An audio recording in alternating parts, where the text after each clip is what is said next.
Hi, everyone, and welcome once again to our groundbreaking journey under this year's theme Art, Afrofuturism, and Geography, Designing an Equitable and Feminist Future. So, my name is Vero and pronounced she, her, elle.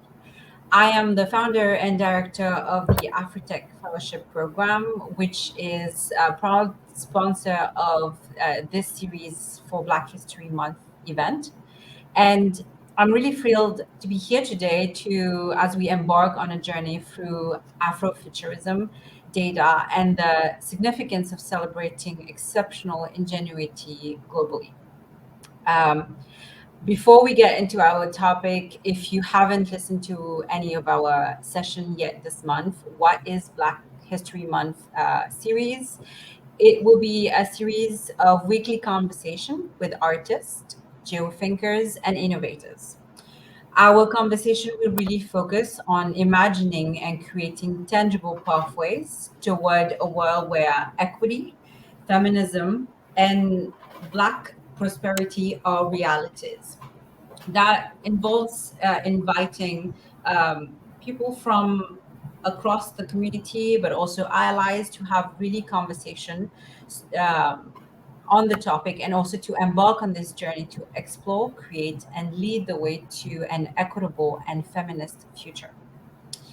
So, our conversation today is on with our amazing guest, Zarith Pineda. And during our conversation today, we'll embark on a journey into the world of Territorial Empathy, a nonprofit design collective with a mission to reshape urban environment through the transformative power, of empathy.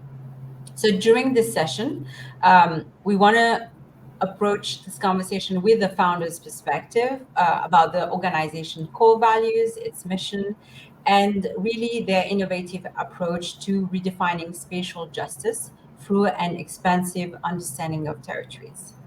We also, as part of this conversation, discuss about simplicity in storytelling as a tech trend because it refers to the growing emphasis on creating user interfaces and experiences and technology that are straightforward and intuitive to use.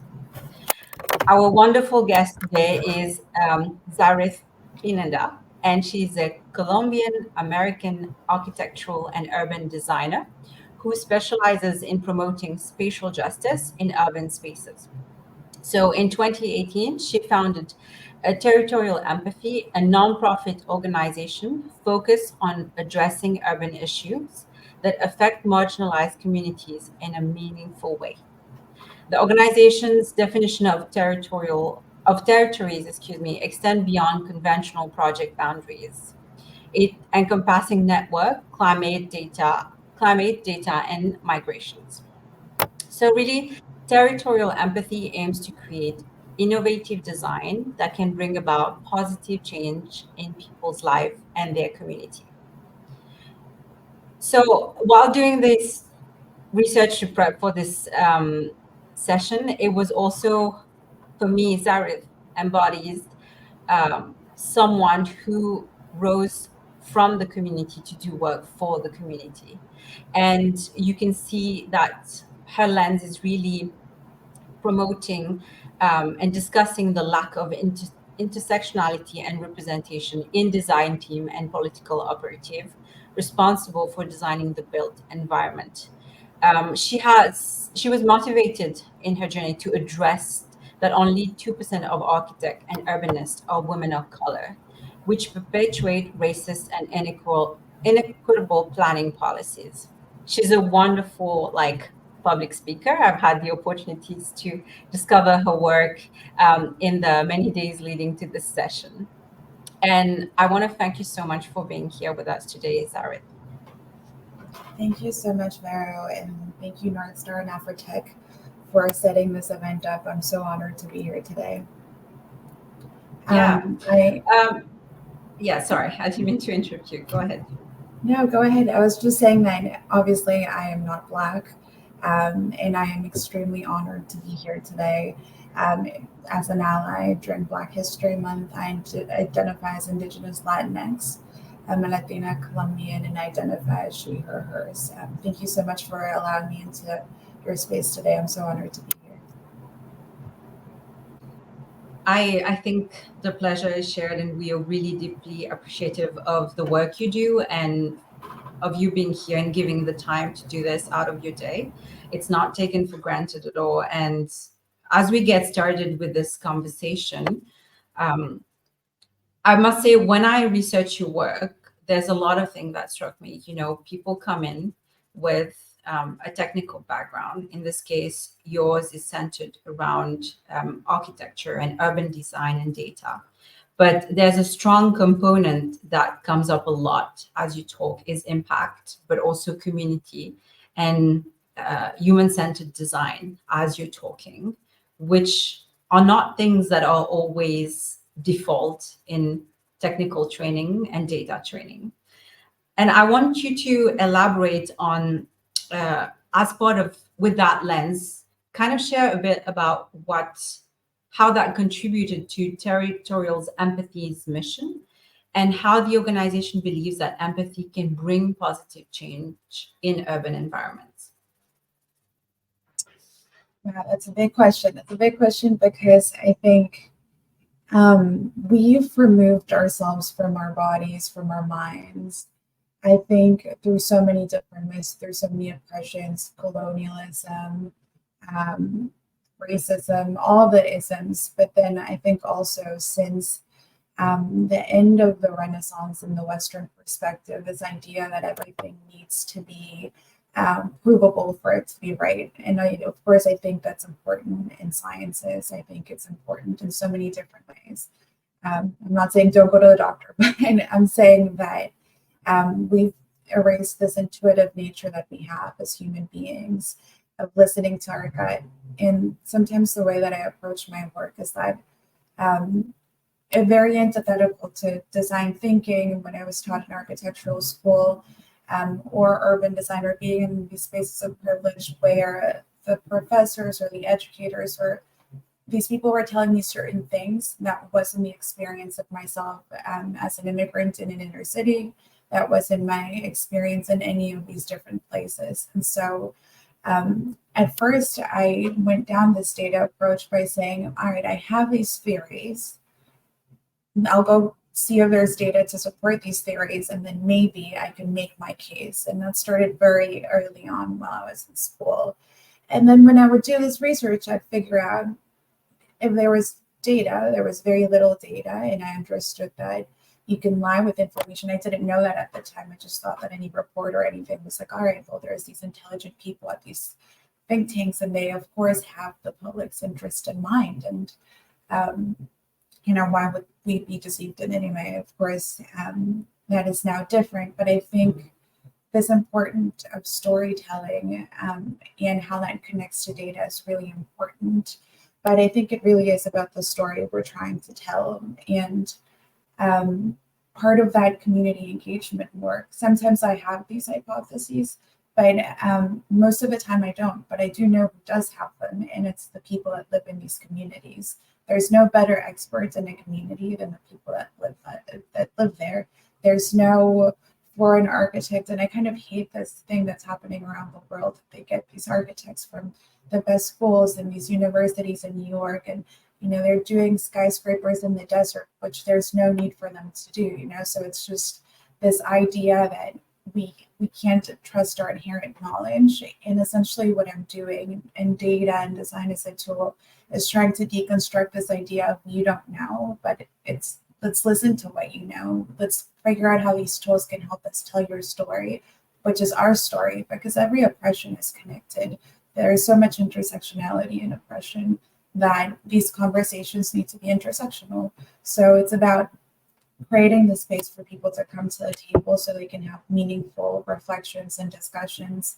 And that really is, it's not so black and white. It's not one approach or the other, but it's a lot of data, GIS, design, storytelling. They're all of these tools that we have at our disposal as designers or GIS experts or analysts or people that understand geography, because our systems and our cities, our cities are our territories are created of so many different systems that it's impossible to really comprehend. So our role is to see how we can find intersections in that and how to convey what the impact of these systems are so people can get engaged and try to work on them to make them better so it's more equitable for everyone. That's like an incredible answer, and there's so much thought that came to my mind as you were answering. And I was thinking, how development has happened even in my country as a small, like, colonized former colony, and how, growing up, my grandma would go forage for leaves when we were sick, and with time these things are getting lost because we're being replaced by an urban environment. But should we dismiss that the like you say, the medicine, because you brought up that point about medicine earlier, and the local indigenous traditional knowledge that is being lost because those are not being incorporated with how we create space for communities? And that is something, I think culture and data is such an important merge in so many ways, because in a lot of ways, when I think about even tech and technology, being able to tell community stories with the technology is, for me, very close to what happened with English, because they say that we were not civilized here because we couldn't speak English. Let me explain to you my values and my concepts with your tools that you don't think belongs to do that kind of work. And this is why storytelling with tech has also been something that I'm very passionate about, with even working with women, because let me use your tools that you think is just meant for you to tell you the story around my community and my values and how it needs to change. And, kind of shifting more on a personal realm, like, I would love to hear then from your heritage as a Colombian American architectural and urban designer, like how it influenced your organizational approach to spatial justice in urban spaces. Oh, a great question. Well, as some of you may or may not know, Colombia has had the longest ongoing conflict in this hemisphere, and I've started incorporating the words United Stadian to refer to anyone that is from the U.S. because the Americas are the whole hemisphere, right? And we have to be mindful and we have to think a lot. And because Colombia has had this internal conflict that was tied so much to territory, because of the different issues that we had with poverty, with the desire for the consumption of drugs around the world that decimated the country. It's always kind of, the narrative's always taught us like Colombia's so violent, but essentially it was this, it was this international thirst that decimated this country and created, that already had so many systemic issues and income inequality. And it essentially, still to this day, not so much since we have had the peace process, but I was always very aware of, and I think everyone is, of where safe spaces are and hot zones and where you can go and where you can't, depending on what the conflict is happening. And I always thought that it was very interesting that people knew what those were before we had cell phones, before we had live trackers or anything. There was this intuitive nature and this way of community self-care, of people running messages back saying, from here on out, we can't go down this road, or all these things. And it was these little acts of community care that I saw that were so contrasted by my experience growing up in Boston. So my dad remained in Colombia, my mom and my sisters and I moved to Boston. And in the summers when I would go be there, I just had this idea, and I could see this, that the people that were getting displaced were, when they would talk about the displacement, they almost always talked about their homes or space. It was always attached to space. They would talk about missing, swinging on their hammocks, or having a cup of coffee looking at the chickens. And everything was, I understood that everything was spatial, that it was moving for safety, it was remembering a space. And I thought, people don't really have and in their experiences that I've built myself as an immigrant. And I think once you're othered or once you've had an experience of oppression, I think it's obviously very painful. But what I think it does create in all of us is the superpower of empathy. Because really, these oppressions are not our issue. It's the issue of a person that believes that you are less than because of the melanin in your skin or because of your place of birth or if you have an accent or all of these different things. It is that person's problem. A society has created a system to maintain that, but it takes a lot. It takes a lot to navigate that. But what that does create is this empathy for trying to understand, to even kind of place these systems in our world as to why people might feel the way they do. And then in turn, in our own communities, what that pain has created, what that trauma has created, and how that's manifested. And then I think once you are able to kind of connect and understand certain things, that stories aren't so black and white, that a family's not supposed to look one way, that success isn't supposed to look one way, that the intuitive medicine is really important, that there's a place for all these things. Once you start to deconstruct these ideas of what's right, which in modern history has been what's Western versus what's wrong, which is what you were mentioning, this idea of, sub-civilized cultures, which is crazy to think about. And I think, just now we're starting to really have meaningful discussions about this, but so much of my work has been influenced by Black excellence, Black thinkers. This idea, and really all of these ideas behind territorial empathy come from that. They don't come from, architecture pedagogy. I never felt represented in that. And urbanism too. I mean, the way that cities were designed in America to this day were to perpetuate segregation. And I think that might flow into segregation is killing us in a bit, but I think it really is the way that these things have been done have been deliberate to kind of ghettoize, separate, extract resources from certain communities. And my offering is that we have to be as intentional and if not more in the mediation of this. And the reason that happens and the reason that we can move forward is through some serious community engagement, acknowledgement, and inclusion of the people that were harmed to say, I was harmed and these are my ideas for how to make it better. And it still puts the onus on that community. It's not easy work, And I think a lot of these initiatives, people say like, oh, well, we'll just give them a grant.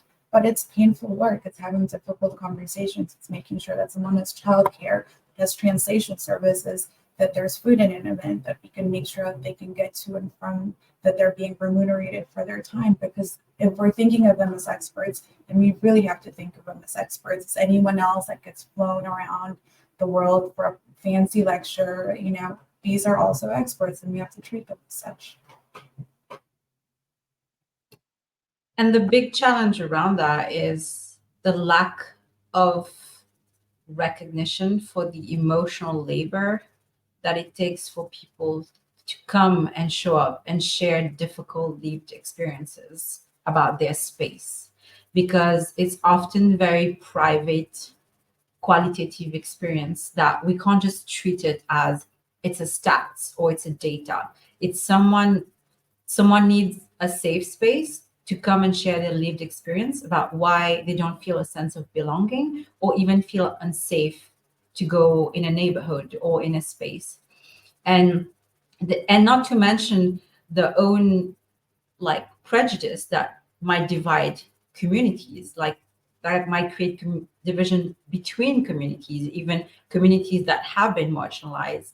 And I have seen this working with women here is the perception of each other's neighborhood, for instance, of what's safe there. So safety doesn't look the same for everyone based on your identity in space. And this is why having diversity and diverse voices at the table when designing spaces is crucial, because being able to navigate the space and feel safe in it, it looks very different for different individuals. So, kind of, transitioning into this part of how do we then take those stories from those people to do storytelling. And as part of my research is your story map, Segregation is Killing Us. And I love storytelling with data. it's a big passion of mine because I come from a very scientific background, and I have been bored many times in meeting about topics that were very, very interesting deep down, but that failed to convey what kind of impact or the key results or what needed to be done as a next step. And what I really love about your story map is your organization created a product that discusses very complex topic, and you then presented this with, it was backed by, it wasn't just pretty, it was backed by thorough research, which is, it's difficult to do. I don't want to trivialize what you've done at all, because I have a similar role where I create similar product, but in essence it breaks down very complex topic for an audience to understand. This segregation issue is not a conversation of the past. It is very much a present problem that is affecting us in many ways. And whatever you uprooted is probably even the surface level of, there's so much more you can keep digging into those issues and finding out about, right?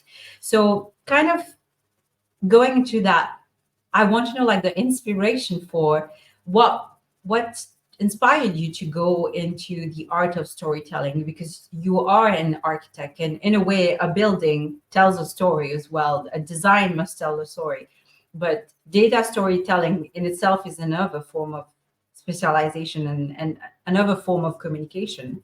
But what was also the guiding voice for you, because you kept the story map simple in so many ways from a graphics perspective? What was the driving force for this innovative spatial and spatial justice centered story map?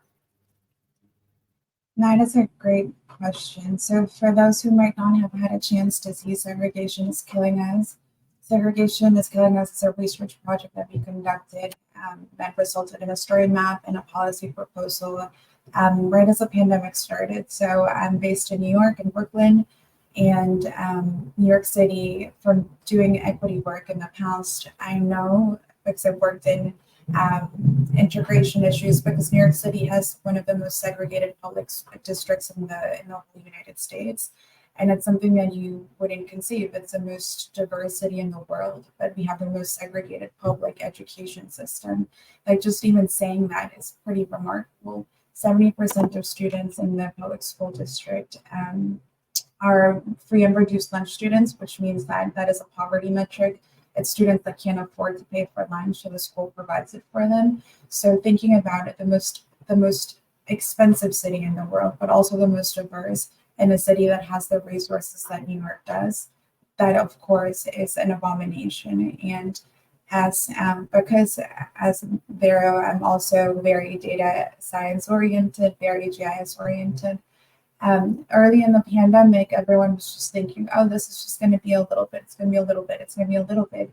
And had listened to this amazing podcast with a mathematician that had said there is this formula that is used to kind of figure out the replication of a virus. And one of the variables that's used in the formula is an R value. And he was saying that the R value, COVID, based on what he was looking at in the just envelope math that he was doing, he was saying, I really am thinking that this is not going to be what everyone's telling us. It's not going to be a couple of weeks.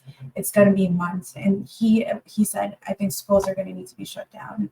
And when he said that, I thought, wait a minute, there's, this system, the school system, it's almost 700,000 students that rely on their school communities for meals. And you're telling me that schools are going to be shut down and like no one's talking about this? And in New York, we, as some of you may not know or not know, we had a governor that was preaching clarity, and everyone was really into Cuomo at the time. But his administration was having some serious issues with reporting the data. And from being in the community, for my integration work, I've worked with a lot of youth activists that were trying to integrate the schools.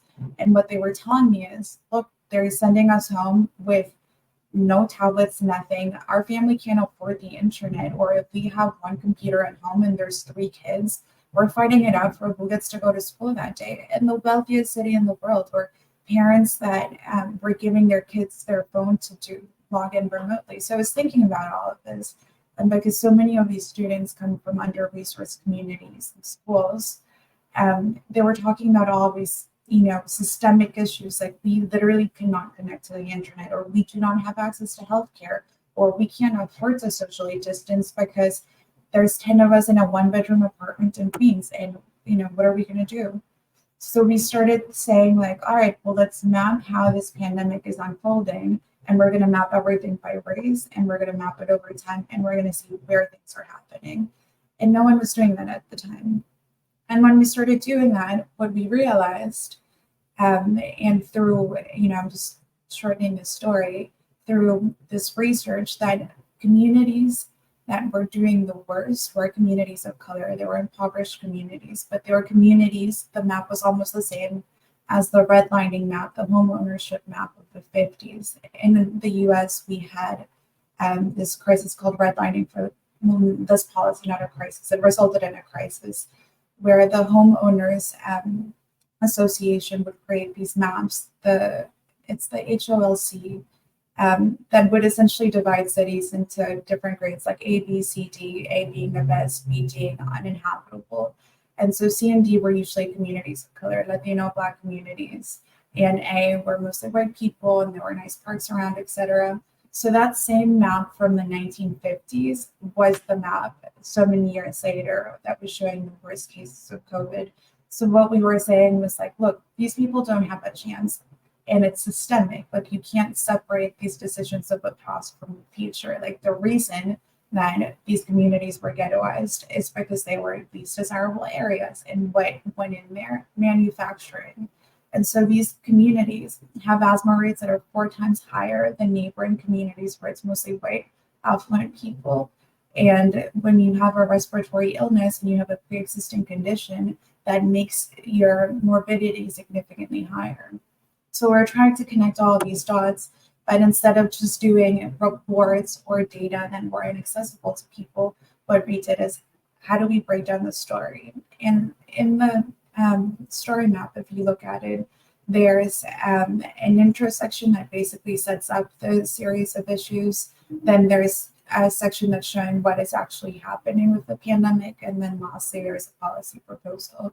I think for our purposes, maybe it's best to talk about the first two, but essentially what we did is that we had young people narrating their stories as we would show the data. So we showed essentially a time lapse of the video moving and showing the hot zones as the pandemic was happening.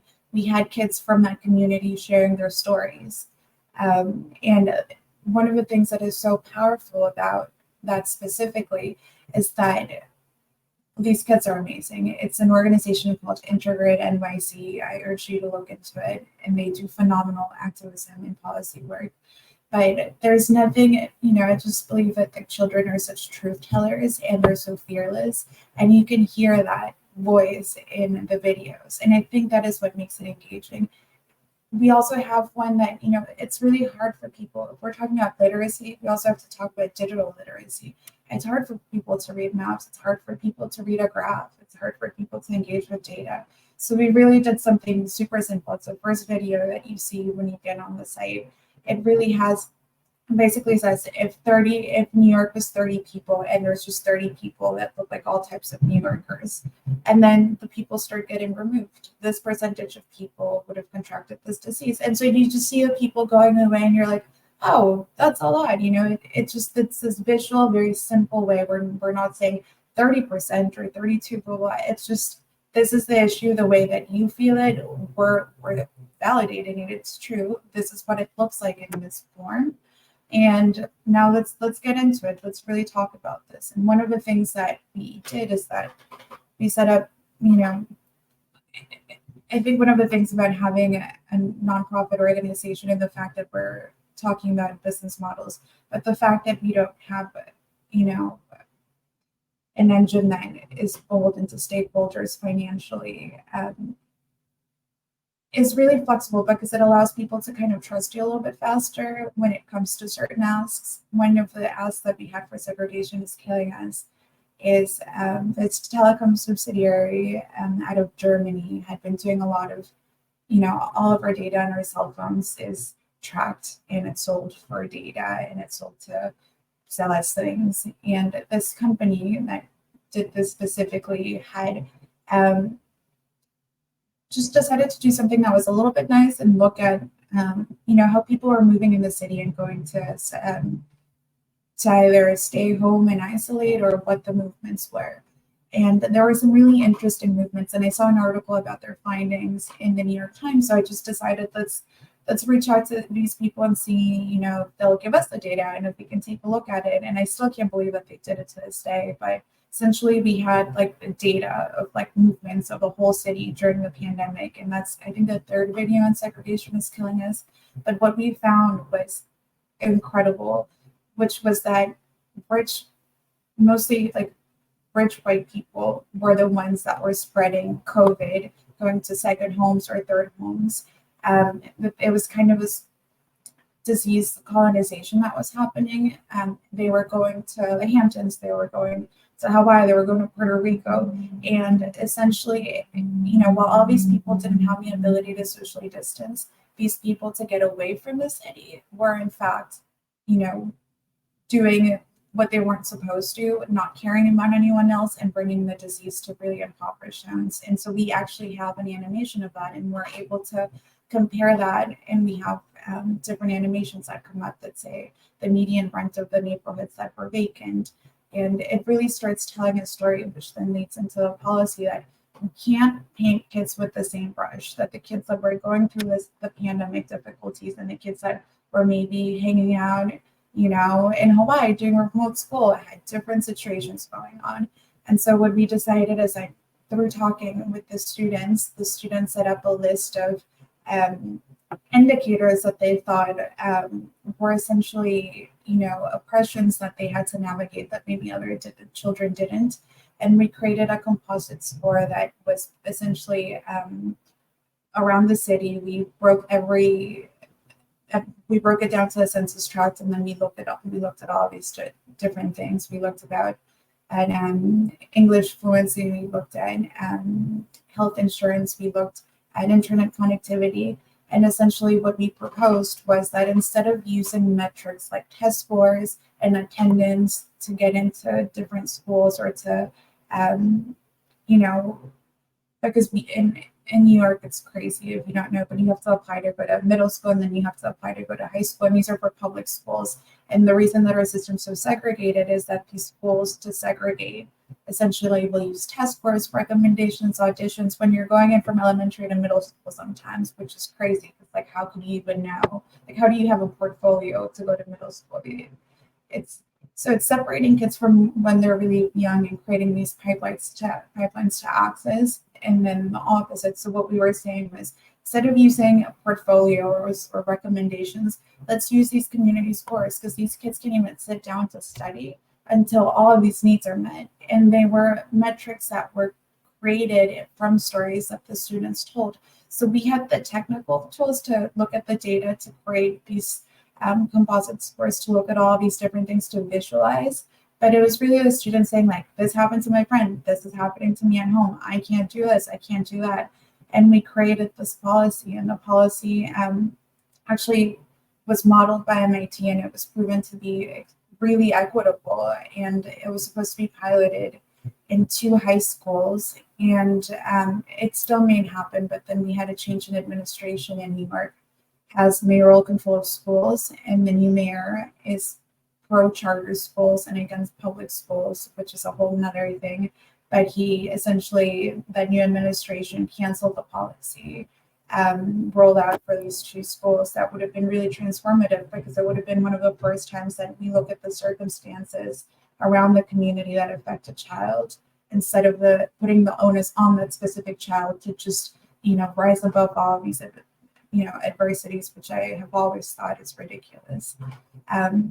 But yeah, to that specific point, when you look at segregation, it's telling us they are technical things, but there's also for example, there's one, it's the animation of the curve, and I invite you all to look at it when you get a chance. But we've all talked about flattening the curve during the pandemic. And what we did is we plotted that line, the same curve, but we looked at it by socioeconomic level in New York. So we found out that if you're low income, the curve did that. If you were middle income, it kind of went down a little bit. But if you're rich, the curve was basically like a flat line. And what we were saying is like, look, this curve isn't happening for everyone. And these people are literally making it worse. And the student that animated that video, Sakira Mustafa, is amazing. And you can hear her outrage as she's narrating it. She's like, how is this even happening? This is crazy. But, you know, I mean, she's not saying that, but you can sense that frustration, but also that optimism. And I think it's just figuring out a way to, you know, maybe it's kind of what I started with, is like having some hypotheses and like finding, you know, checking to see if you're right or not and where that brings you. And then whatever those takeaways are, trying to combine them with the storytellers so that, you know, it's accessible to everyone, not just the science people or the data people, and not just the community, that there's an interest for both, because that creates a larger impact when you try to combine them. So yeah, I invite everyone to look at it. It's really, you know, I think what I love most about this is really the voices of the students. Sakira is now this phenomenal, I think she's going to be a junior at Columbia University. She's doing phenomenal work in her own right. And also what's important to us, as it is true with most of our work, is that it's all at least multilingual in one or two languages. Segregation is killing us in Spanish and Mandarin. And all the content is translated, the voices, everything has been done specifically to make sure, and it's not just like we're doing Google translation, but we're working with people to make sure that it's culturally sensitive, that if we're using words, they're words that people understand. So those are all very important for us. Sometimes it's visual in case people are not, you know, literate, and so we really show, like, you know, we're moving things. Sometimes it's data, sometimes it's yeah, exactly, we see it here. We have all these different types of looking at things.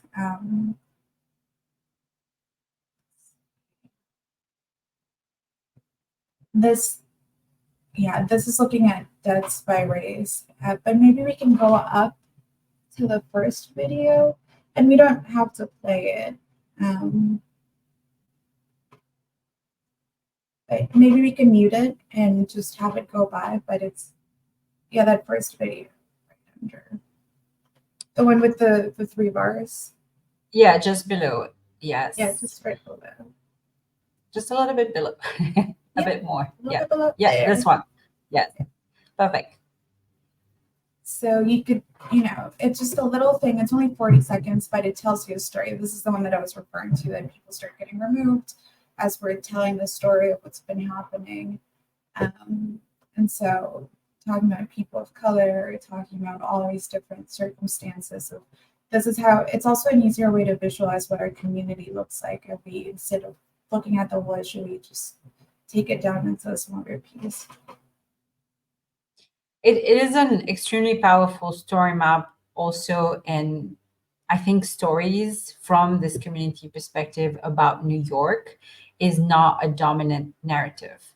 I have been able to go to New York City. I spent there time as a tourist. I also spent a few days living there temporarily. I was in Albany, so I was about 2 hours away from New York City. And New York City is a very dystopian place because in appearance, you know, you were like, oh, it's very diverse. You see all these people walking around on the street. But what that story map put in perspective is, at the end of the day, when people, if you take people out of Times Square, right, they're going back home, they go back to very segregated space where they're not interacting with each other. Although in appearance, it looks diverse. So oftentimes, I think that's the big issue around social justice as well. We look as DEI success as just diversity and as just a lump sum of New York City's wealth, when really the what the story map shows, and also the pandemic showed, is that when the conditions are no longer favorable, people with wealth and from advantaged group have the option to leave. But people that are not still get lumped together, and they are confined to very small areas that they've been historically confined to deal with the consequences of decisions not made by them. And I think that story map presented a really strong case of this whole concept of territorial empathy. When you design spaces with no empathy in it, and people are just kept apart from each other, although seemingly in appearance to being together. And as part of your organization, you talk a lot about defining and redefining territories beyond conventional project boundaries. And I think that's a big issue with anyone doing any kind of spatial data, is the boundaries that are usually put out there. For Mauritius is like countries data, or in Africa, country specific data or county data does not always reflect the reality of the people living in those groups and how the data is aggregated. So why is this territorial approach and the redefining territories important and crucial for your organization? I think when you study architecture, everything's really about the building. And when you think about the site, maybe you think about conditions like light, orientation, all these things, but you're pretty much already assigned a site. And this is true in school, this is true in practice. But from my experience, as I mentioned, in Colombia, but also my thesis is on the Arab-Israeli conflict, which I know is a really hot topic, especially currently. At the time, I was precisely studying it as someone that came from armed conflict, and I had these ideas about empathy, I thought.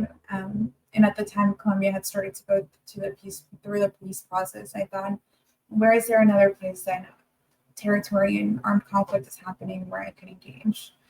And I was there for a while, and essentially what I understood is that there are so many people that can't even get to a building that it doesn't even make sense to just assume that a site is what it is. There are so many people. It's kind of what we're talking about with these systemic issues. With school, we can't just focus on a student's grades if we don't know if he's had a meal today. Like, there are all these things that are connected. So we can't just think about the report card as the territory. We have to think about all the systems that went into it. Who is the caretaker? What are the access? What is the access like? Does this kid have someone to have, to help them with homework? And I think that is an on the fly metaphor to really think about how I think about work since my experience in the Middle East. It's really, I think there's so many questions that need to be asked. And I'm not saying this in a way of like, oh, we don't start with a shape file. No, but it's really not limiting ourselves to a site, because sometimes what we find is that there's so many different things that happen. So I really kind of try to think of them as like networks that are layered. And instead of thinking about it as a site, I would maybe think about it as a node. And there's a cluster of ideas that are happening here, and there's a cluster of ideas that are happening here. And when we start something, we don't really ever know, is it going to be a story map? Is it going to be a space? And I do that deliberately. It's harder to fund a project that is like this, where it's hard to say, like, these are key performance indicators, and we built, X amount of things, and we created 10 visualizations and 100 people open them. It makes our jobs harder to find funding and do all these things, but it also allows us to create the space to, especially when we're doing community engagement, to even make sure that people have the tools to understand what we're, the conversations, that they even have the language to have the conversations that they want to have, and that we have it too, because there's a lot of times that I'm not familiar with things, that our team isn't familiar with things. And it's also understanding that humility. So it's a combination of everything, but this idea of territory is basically we're not going to get stuck on one thing yet. We're going to ask questions, And once we ask some questions, we're going to find a path. And I think it's more about the process instead of the end goal. It really, I know everyone says that, but it's really true, because if you are so worried about a deliverable, then you kind of lose, the opportunities for wonder. And sometimes that wonder happens, and, in the most random moments. Maybe it happens after a community meeting, sitting next to a person while you're waiting for the subway, and maybe they shared something that they felt, nervous to share during a group meeting. And so I think it's also a practice. I think it also comes back so much from my inspiration from the Black liberation movement, from visionaries like Audre Lorde, very influenced by the work of Adrienne Maree Brown in pleasure activism.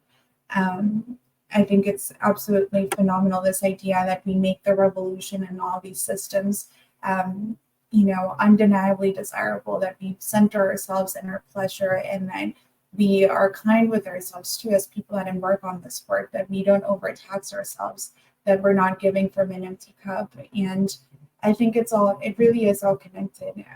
And it's difficult, and I'm not going to say I'm perfect at it. I have probably too many things going on right now, but it really is not just empathy for the territory and defining what that is in the community, but it's also for ourselves. That is really important. And I think architecture and urban design have historically been a really toxic field. 2/3 of the field are white men. It's very oppressive. It's very sexist.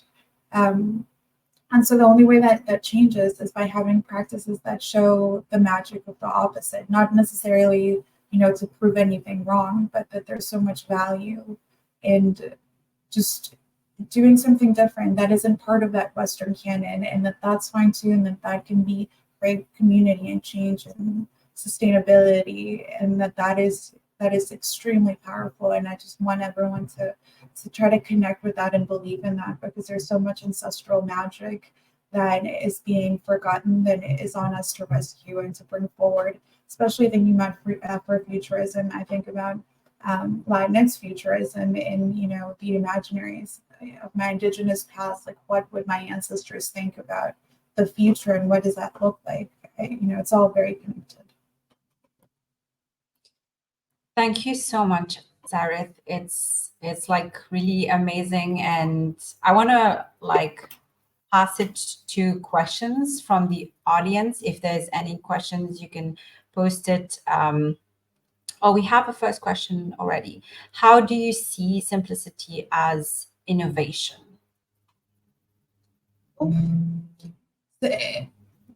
Simplicity is perhaps one of the hardest things to do. I think it's innovative in the way that it tries to convey an idea succinctly. And that's innovative, I think, and it's, yeah, I absolutely think it is. We need to be able, not to bring down the negative, and who knows what your political leanings are, but the rise of authoritative regimes around the world and parties. And it's really fascinating. I think it's so successful because of the simplicity of their message. Here there's some people, like, I'm a policy person. I love thinking about how we're going to eliminate childhood poverty, but no one's going to find that sexy on a campaign stump speech, unfortunately. But to blame someone or to say something or something simple that stays is extremely effective. And we see that in politics around the world. And sometimes can be used for innovation. It can sometimes be used for very malicious means. But it's not necessarily that it's innovative, but it's effective, and it's a tool, and it's also an aspiration. I think we wield that wisely. Yeah, absolutely. And I think sometimes by making things more complex, we actually push people away from some very important issues. And that's why simplicity is can be such an important and effective driver in even storytelling or how we approach work just in general. Because I find oftentimes with project, people haven't even asked themselves really what's the problem that we're trying to tackle before even trying to go to solutions, because they're trying to approach the problem as this very complex issue while not approaching it from a simple lens. Do we have any more questions from the audience? If an area is defined by the system and physical extent, who defines the geopolitical boundary of a territory? The people? Great question. This is an excellent question. I would encourage all of us to move from this idea of a physical extent, because that is so much of what colonialism has done, right? I think it's revolutionary to say maybe it is the people that define the territory, because that is exactly what didn't happen before. And people from similar backgrounds or ethnographies were literally separated because someone in London took a map and drew a line. You know, we see that with Sex Boco, we see that with so many different things that have happened because we've, you know, and even ignoring at some points physical extents, lines that don't even make sense with the terrain. I think it's for us, you know, to question what these geopolitical boundaries are. And maybe instead of thinking them as a limit, maybe we think of them as a gradient. And this question of the nation state and the geopolitical boundaries is extremely important because it's relatively a new concept. Like when we had the empires, there were the edges of the empire, and those were always like a gray area. Because that's how we work. We're not, you know, it's not a dichotomy. And I think they're going to be challenged more and more and more as climate change gets exacerbated. You know, we have record climate refugees around the world. And the southern border, that's really a crisis of climate and humanity that's happening. The US is the biggest carbon emitter in the whole Americas. Right, and the rest of the hemisphere is significantly lower. Right, the central, for example, the Northern Triangle region in Central America, where the majority of the folks that are coming in from are, they're experiencing unprecedented drought in their cultures that subsist on agriculture. So how do we tell people like, don't come into this country, but we're polluting, we're doing all of these things, we're harming their land, and they subsist on agriculture, and then we're like, nope, we got to make America great. We can't let them come in. And it's just like where, you know, you really have to think about, like, does that southern border become a zone where we deal with a humanitarian crisis in the future? I believe that that border is not going to remain static for long. It might happen the same with our northern. I mean, I think the idea of borders is going to shift. And I think the question that you asked is, I'm going to answer with a question, which is, I think we should all be defining that. But even with ourselves, what our boundaries are with the work, with all these things, I think we have to question what the boundaries are. Because I think by not questioning them, we are just perpetuating cycles. So I think we are almost, we have time for one more question, actually. You have a design project in the South Bronx for a community garden. Have you done any work at the borough or city scale to identify new places to site community gardens through GIS analysis that would help to focus community gardens in the most needed locations? That is a great question. Thank you, Adam, for doing your homework. Yes, we are. We are actually about to break ground in the next 2 weeks. We are working with this phenomenal mutual aid organization out of the South Bronx called La Morada. They are indigenous Oaxacan immigrants who have done this beautiful community kitchen. They do 2,000 to 3,000 meals every week, and they help people that are undocumented, that are newly arrived. And they also have this community garden that they stored near the community kitchen.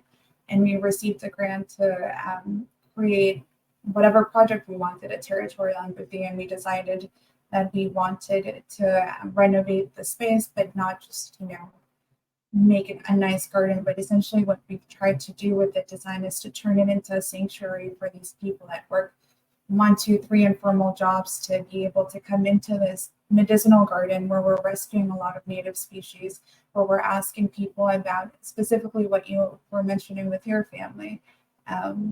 You know, what are some healing plants? They in the past have made cough syrup at the garden and given it out to the community. So what we're doing is that through landscape, we want to kind of create a sanctuary for this community in an area that is completely forgotten. And the idea is that we're bringing in rainwater harvesting, hammocks, everything's the idea behind the garden is that we're centering pleasure. And what we're trying to do with this is, it's a test case that we hopefully want to bring to answer your question to the rest of the city in different ways, or even as an open source project. But essentially, we're testing new rainwater collection initiatives for filtration so that we're recharging our groundwater, then we're using that for irrigation, and it's not just runoff. We're bringing in solar. We're doing all of these different things that we hopefully want to bring to the rest of the city. But yes, there's phenomenal people that have been doing mapping work around community gardens. I encourage people to look into the story of community gardens if you can in New York. It's super interesting. And yeah, hopefully it'll be open within the next 5 months. And if you're in the South Bronx area, hopefully in about that time, I invite you to come and see it. Thank you so much, Zarith. And I think to kind of wrap up the session, what I want to say is when it comes to territorial empathy and your work, I think a lot of people want to do community work. And a big question about this idea of territories and empathy is asking yourself, am I the right person to do this job? And if you're not, that doesn't mean that you shouldn't do it. It's more, how do you approach the right partners that really reflects the kind of community work that you're trying to do? And a lot of what your project really centered around engaging community from the beginning and having their voice present throughout the project, which is not always the case, because you could have not included even stories from the community in your report, and it would still have been as impactful, but it gives a really strong human dimension to the work and is grounded in stories and truth and tradition and a vision for the future of how the situation need to change also from a human perspective. I want to thank you so much, Zarith, for being my guest today. I appreciate the time that you gave to me today. Do you want to say any last words to our audience before I do some wrap up for Black History Month, this Black History Month session? I just want to say that I think one of the vestiges of all the isms like colonialism and racism is imposter syndrome, right? And it comes from systemically and historically not having access to these spaces. That's why we feel a discomfort in being them, and we think, am I the right person for this job? And you know what? I really say it doesn't matter. It absolutely does not matter, because we need all of you. We need every single person that has the willingness to do a work to do it, because it's just us. And I think we have to think about humans have this lifespan bias, and we think just about what's going to happen in our life. But I hope that I leave you with this idea that we should be planting trees that will never see their shade, that we're moving things in a direction, and despite having kids or not, but then we're thinking about things the way that our ancestors thought about us, that we are going to be ancestors, and that it's our responsibility to dance to the beat of our own drum and to keep going and to put imposter syndrome aside. Aisha said, thank you from this native New Yorker and backyard gardener. Thank you so much, everyone. And quickly, just you'll see at the bottom, register for all the upcoming North Star Black History Month series. There will be more conversations happening throughout this month. Stay tuned on social media to hear more about exciting news that are coming up from North Star of GIS. And we thank you so much for your time today. And thank you so much, Zarith, again, for this wonderful, inspiring, and amazing conversation that we've had today. Thank you. Thank you so much. I'm honored to be here and to be invited to the sacred space.